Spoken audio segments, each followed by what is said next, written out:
warahmatullahi wabarakatuh. Selamat siang, Assalamualaikum warahmatullahi wabarakatuh.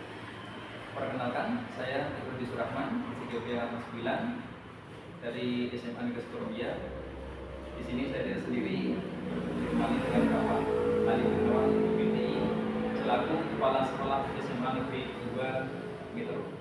Nah, di sini saya menerima tugas untuk melakukan wawancara terkait tentang demonstrasi kontekstual di modul 3.1, yaitu tentang bagaimana mengidentifikasi suatu masalah di dalam sekolah. Assalamualaikum. Waalaikumsalam. Siap, Pak. Alhamdulillah sehat. Mohon izin, Bapak Ali, saya di sini mohon waktunya untuk melakukan wawancara dengan Bapak terkait dengan identifikasi masalah di dalam pelaksanaan itu ilmu etika di sekolah yang Bapak pimpin. Ya. Baik, langsung saja ke pertanyaan pertama, Bapak. Selama ini bagaimana Bapak dapat mengidentifikasi kasus yang merupakan dilema etika ataupun rujukan moral? Ya, terima kasih Pak Teguh sudah berkunjung ke kami di SMA Negeri 2 Metro. Baik, dalam suatu lingkungan khususnya kita sebagai pimpinan memang akan selalu dihadapkan dengan dua hal yang itu kita harus bisa memahami hal tersebut masuk dalam kategori mana. Karena semua permasalahan itu akan bermuara pada dua hal. Apakah ini dilema etika, apakah ini rujukan moral.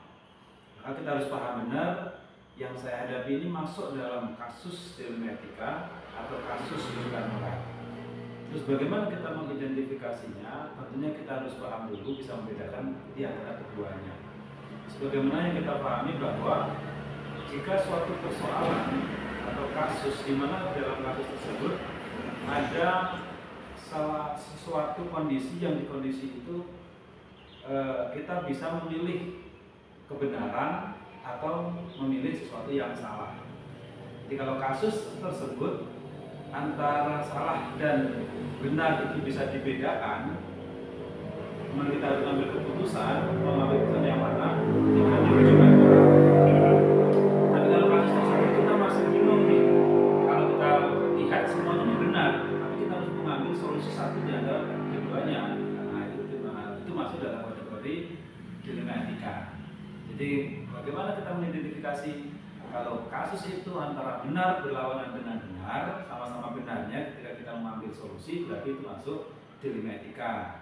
Tapi kalau kasus itu ada nilai kebenaran dan ada nilai kesalahan, dan kita harus mengambil satu keputusan semuanya benar, nah itu namanya rujukan moral. Nah itu untuk mengidentifikasi seperti itu. Baik, terima kasih atas penjelasannya tentang perbedaan antara dilema etika dan rujukan moral. Berikutnya Bapak, selama ini bagaimana Bapak menjelaskan atau menjalankan pengambilan putusan di sekolah yang Bapak pimpin, terutama untuk kasus di mana ada dua kepentingan yang sama-sama benar atau sama-sama mengandung nilai kebajikan. Nah, ya. Jadi kita mungkin lebih enak simpel kita membuat satu contoh aja, satu contoh yang itu sering terjadi, apalagi baru-baru ini. Contoh satu, ketika kita harus mengerjakan menyelesaikan atau memberi penilaian DE kinerja guru. Nah, DE kinerja guru itu ada sebuah visi-visi yang sangat banyak sekali, sehingga akan muncul nilai apakah itu sesuai ekspektasi, apakah di bawah ekspektasi atau di atas ekspektasi. Di suatu ketika, anggaplah si A seorang guru yang memang dia itu punya potensi bagus, dia itu bisa melaksanakan segala kewajiban dengan maksimal, bahkan ketika melaksanakan KBM itu sangat kreatif, tapi dia memiliki satu tingkah laku yang di situ menunjukkan bahwa dia itu nggak begitu loyal dengan pimpinan. Jadi banyak hal yang dia punya nilai positif kepada sekolah, tapi dia terkendala dengan loyalitas kepada pimpinan. Nah, ketika dia mengajukan SKP, ini akan menentukan kita nih, apakah dia akan kita kasih nilai di bawah ekspektasi karena nggak loyal, apakah dia kita akan kasih nilai di atas ekspektasi karena dia kompetensinya bagus. Kalau kita kasih nilai di bawah ekspektasi, akan dikorbankan orang tersebut, guru tersebut, karena dia pasti akan mengalami kendala dalam naik pangkatnya. Tapi kalau kita kasih di atas ekspektasi, padahal dia kalau sama saya sebagai pimpinan dia nggak loyal, padahal ini sama-sama bermakna kan, orang ini bagus gitu. Nah ini saya delima dalam memberikan nilai kepada guru tersebut. Kemudian langkah-langkahnya bagaimana kalau ada kasus seperti itu, ya kita lihat maslahat dan madorotnya. Kalau kita kasih dia nilai di bawah ekspektasi, dia justru tidak akan semangat lagi ngajar, karena dia punya kompetensi, dan ini kan madorot. Nah, maka dengan itu sesuai dengan tingkat maslahatnya, maka saya kasih dia nilai di atas ekspektasi. Tapi di dalam nilai di atas ekspektasi itu saya kasih bimbingan-bimbingan, pemahaman-pemahaman bahwa kita ini nggak butuh cuma cerdas saja, tapi sikap kita juga harus baik. Jadi memberi nilai dan dikasih umpan balik atau dikasih rencana tindak lanjut. Itu langkah-langkahnya atau prosedur yang sudah Bapak ambil adalah memberikan penilaian ataupun juga pengarahan secara langsung gitu ya, dan mengambil maslahat dan manfaatnya untuk orang tersebut. Berikutnya ini hal-hal apa yang selama ini Bapak anggap ini efektif yang dalam pengambilan suatu keputusan pada kasus yang Bapak alami? Jadi satu, sekali lagi, hal terpenting adalah kita melihat nilai kebaikan dan nilai keburukan dampak yang ditimbulkan setelah kita mengambil keputusan. Jadi yang pertama, lihatlah dampak dulu. Dampaknya positif atau negatif kalau kita mengambil keputusan itu. Kalau sudah ada kita melihat dampaknya, yang berikutnya adalah ketika kita memberikan nilai atau memberikan penilaian yang positif tadi, memenangkan tindak positif ke orang tersebut, kita ada tindak lanjutnya, namanya peningkatan. Jadi jangan berhenti dalam memberikan penilaian atau solusi seperti diberikan, tapi nggak ada tindak lanjut. Nanti ada tindak lanjutnya dengan pembinaan. Jadi ada tindak lanjut setelah pembinaan, ya, melakukan monitoring secara berkelanjutan, ataupun kita melakukan pengawasan. Nanti kita evaluasi lagi. Kalau nggak ada perubahan, ya mungkin ada peneguran. Berikutnya hal-hal apa saja yang selama ini merupakan tantangan dalam pengambilan keputusan di sekolah Bapak? Itu tadi yang keduanya, yang dalam etika atau yang kejujuran moral? Yang dalam etika. Yang dalam etika. Apa pertanyaan tadi? Hal apa? Yang Bapak anggap itu sebagai tantangan berat. Itu tadi. Saya masih sebagai manusia tentunya mempertimbangkan tingkat maslahat dan madorotnya itu kadang-kadang berat. Karena kita nggak tahu, kita ngomong sekarang ternyata bermaslahat kalau kita ambil A, tapi ternyata ini madorot. Nah, jadi berat sekali. Kan tadi saya katakan mengambil keputusannya karena sama-sama benar, dampak positif dan dampak negatif itulah ya kalau bahasa katanya. Jadi yang berat adalah mengidentifikasi antara dampak positif dan dampak negatif setelah kita mengambil keputusan itu berat. Bisa jadi kita mau positif ternyata dampaknya semula negatif. Kayak tadi kita mau kasih nilai sesuai di atas ekspektasi padahal dia enggak loyal, tapi dampaknya justru kita kasih nilai yang itu malah makin enggak loyal lagi atau makin seenaknya sendiri. Nah itu kan dari dampaknya ternyata malah negatif.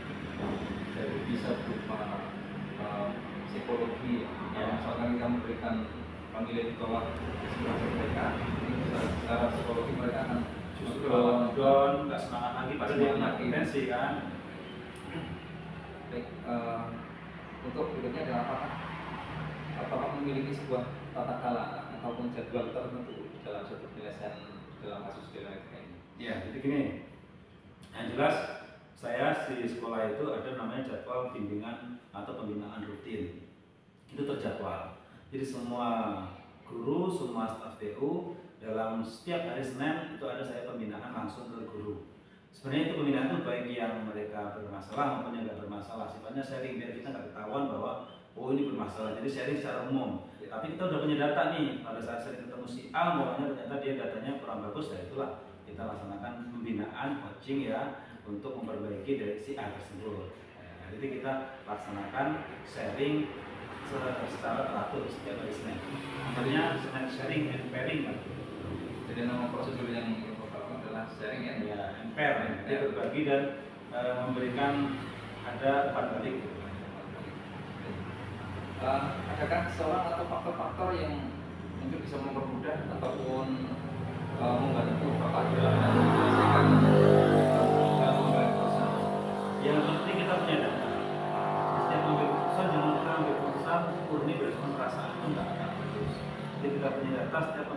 punya data dulu.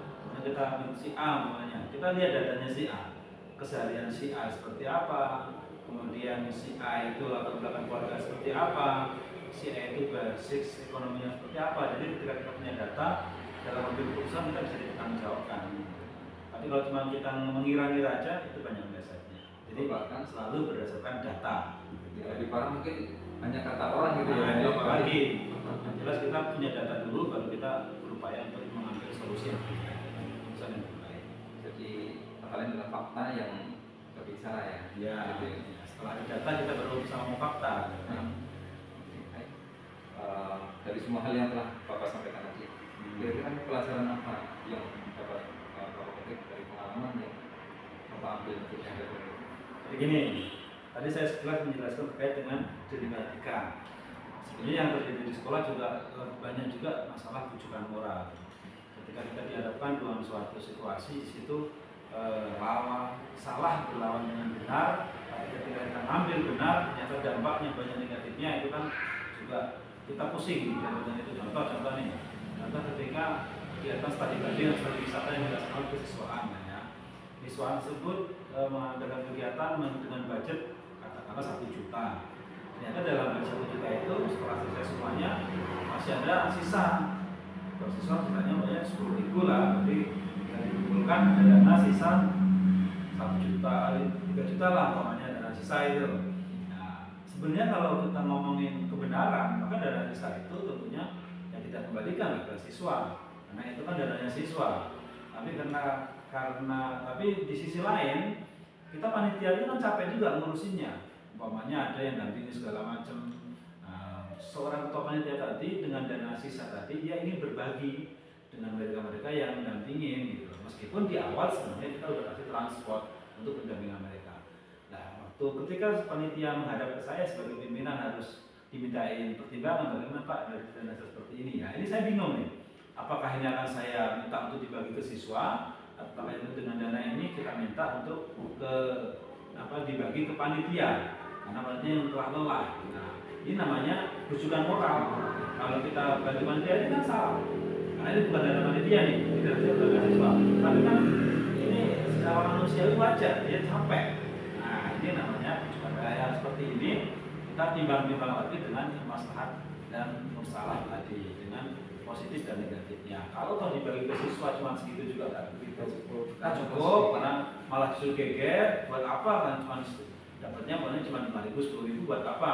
Nah, akhirnya ya dengan pertimbangan tadi solusinya apa? Saya minta ikhlasnya kepada siswa.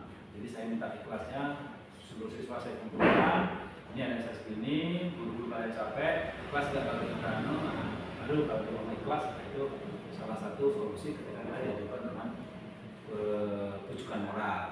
Terus setelah kita melihat bagaimana kasus yang tadi terjadi, yang bisa kita ambil kesimpulan bahwa kita sebagai seorang pimpinan harus punya data orang yang kita pimpin satu. Sehingga ketika kita mengambil keputusan kita benar-benar berdasarkan atau berbasis data. Yang kedua, jangan lupa dalam kehidupan itu selalu ada dampak. Setiap kita lakukan selalu ada dampak. Dampak itu positif dan negatif. Nah, kita sebagai pimpinan harus melihat dampak itu. Apakah dampak negatifnya besar? Apakah dampak positifnya besar? Jadi kalau kita melihat suatu peristiwa, kita ambil keputusan kok dampak positifnya lebih besar, ya itu yang kita ambil. Ketika peristiwa dampak negatifnya besar, ya itu yang kita hindari. Jadi kita evaluasi tadi atau refleksinya berbasis data. Kalau untuk keputusan yang kedua selalu mempertimbangkan positif dan negatif atau dampak maslahat dan dampak madaratnya setelah keputusan itu kita ambil untuk seluruh orang banyak, kan orang dari orang sedikit atau individual, tapi dampak positif untuk masyarakat umat. Itu aja lah untuk refleksi atau untuk hasil evaluasi setelah kita dihadapkan dengan persoalan tersebut.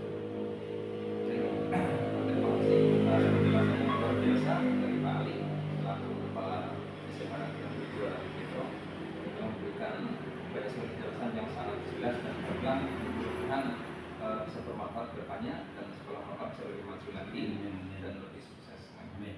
Oke, semoga Pak Tugas juga bisa menyelesaikan tugas cepat, bagus, dan nilai bagus dan bisa mempraktekkan dalam kehidupan sehari-hari. Terima kasih.